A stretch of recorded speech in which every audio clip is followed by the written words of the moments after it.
In Shimano's relentless quest to reach the top step of the Enduro World Series e-bike podium, they have joined forces with the truly race-bred Yeti Cycles team. Join us as we follow the Yeti Shimano EP Racing team through the highs and lows in developing the most advanced e-bike system available.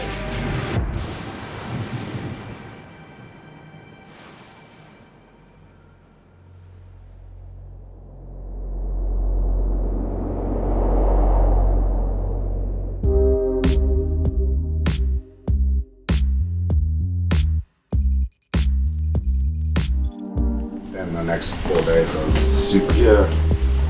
You're carrying the torch for the team again. Yeah. Carrying it one-handed.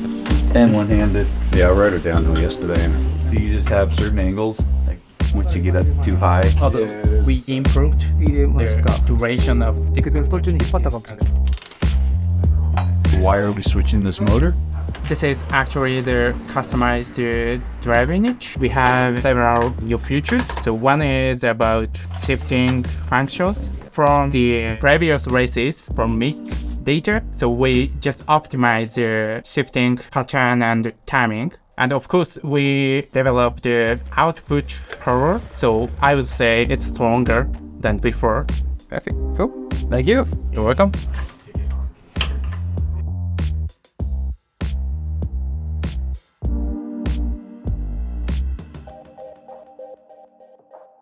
I'm Satoshi Shahana. I'm an engineering section. I developed shifting for 5 years, and we have a chance to try this new firmware on race. So I want to see the real performance of this old shifting. Second purpose is to gather in measuring the data of his riding. That's very important for us to develop in the next stage.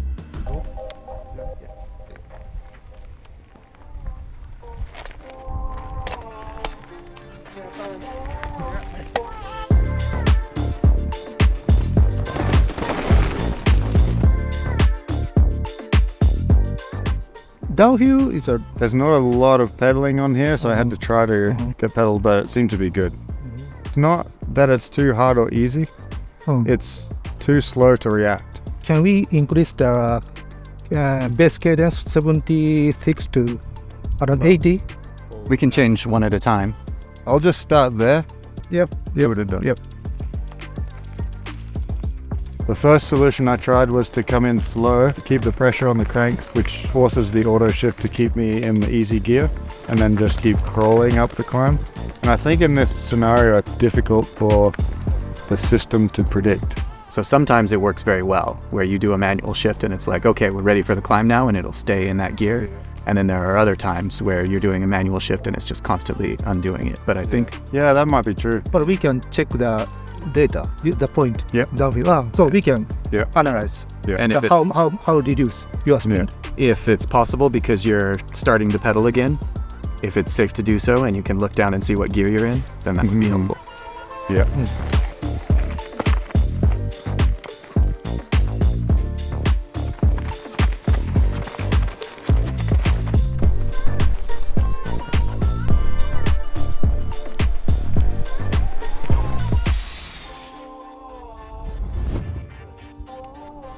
A2 descent.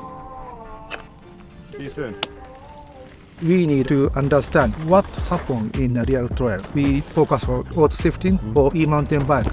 This is a big challenge for everybody, but we still keep it best solution for more riders can focus more riding. Not only doesn't care about the shifting, you can focus for trail more. Then that's our goal. So that's why we came here to collecting data. Data is everything. Yeah. For engineer. Yeah. So after Valberg, Keegan went back home recovering from his first crash in Finale, and I was able to recover well. Fortunately, he had another accident that he hit his head again and also hurt his knee, wrist. He was in no condition to be riding. The rider's health and safety is number one, so he is not going to be attending, unfortunately, for the last few rounds.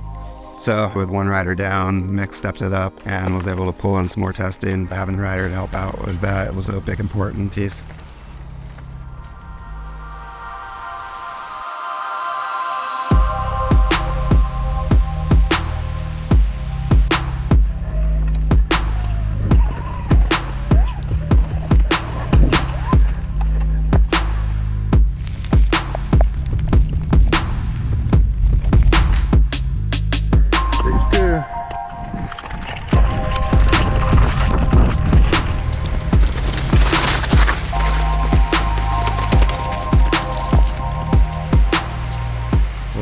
mini extra shoulder and then use general for racing. How is that? I don't know. I'm definitely not fast.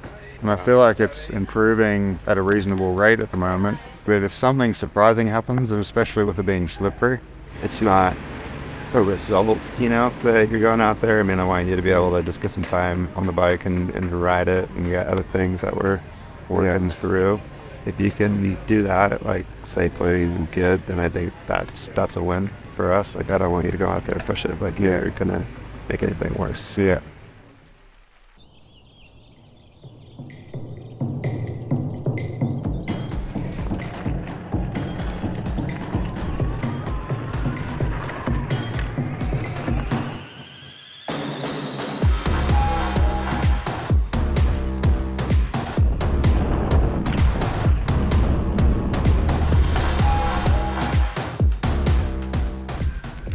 Something's wrong with my shifting.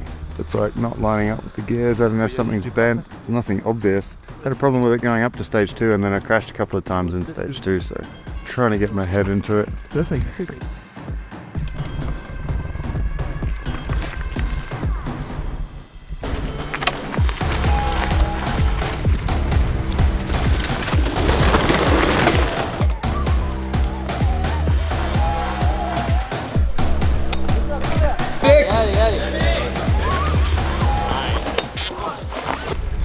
Last lip.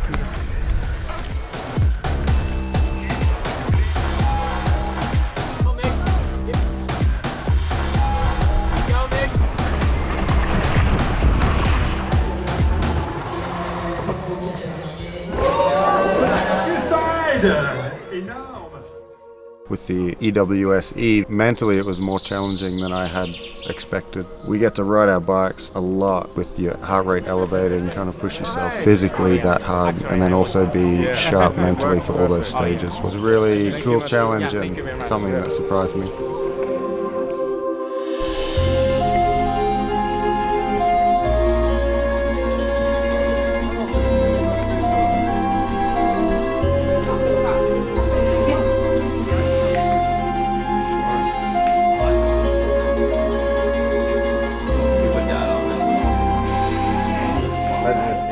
So this week, Richie has decided to race the e-bike. It's something that he's always been interested in. He sees the development that we've been doing, talking to Mick, teammate. He was pretty excited to take the opportunity and throw a leg over the new motor. Richie's ridden the EP4 motor for a few years now, so he's very familiar with that. It'd be really good for Mick to help that transition, so they're planning on riding together, using everything that Mick's learned in the last year to give to Richie.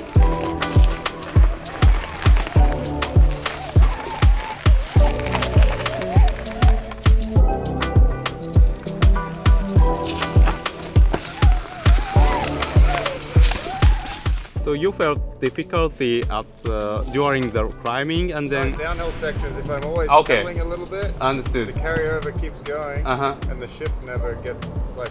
That makes sense.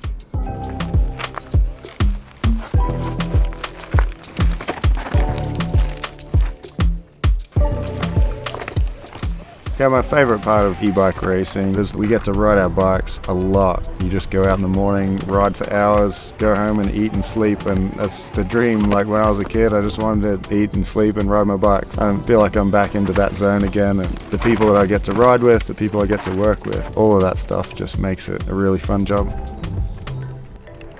Yeah, wanted to race e-bikes this week. I thought it'd be a good week to actually try it out for once. Always kind of interested, especially with Mick on the team. Just trying to learn from Mick and really understanding kind of the depths of what they could do. But pretty interesting.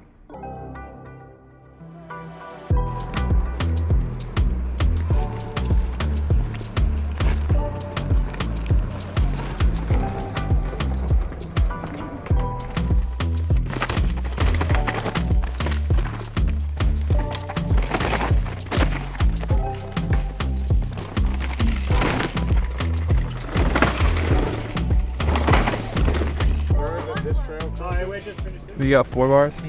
I was in boost. 62%. I was in boost on the last one. Hopefully nothing down. I was in 3. I treated myself a little bit.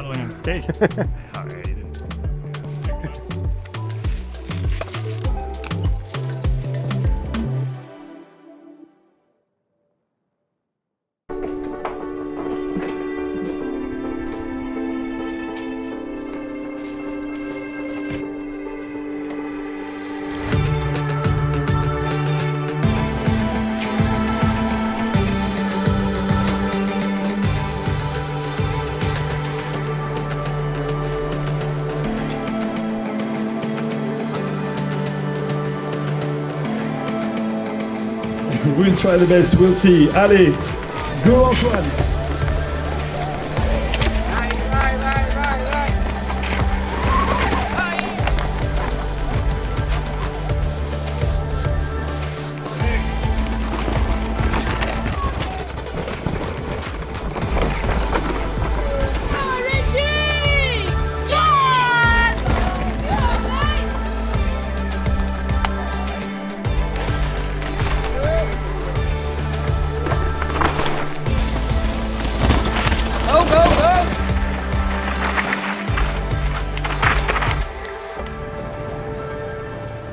The terrain's rocky and stuff like that, but you're riding so slow or you are at the downhill races, so that adds a different type of technicality to it.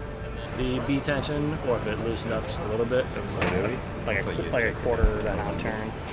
Not much.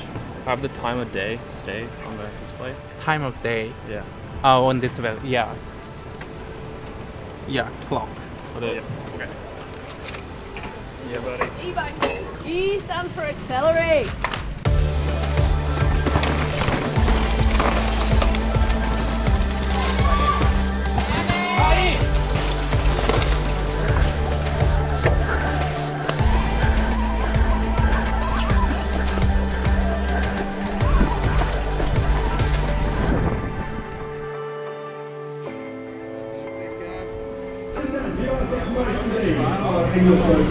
Just checking the damage. 18. Oh, no way. I guess when you keep it up without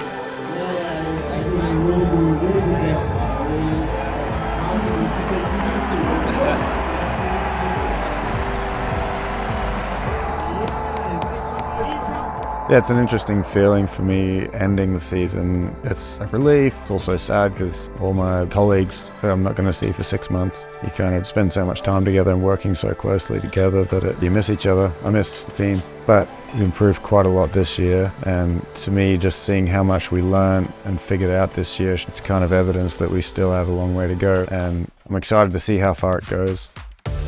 As Mick said, the team learned a lot this year, and although some success was found, they discovered reaching that top step was no easy task.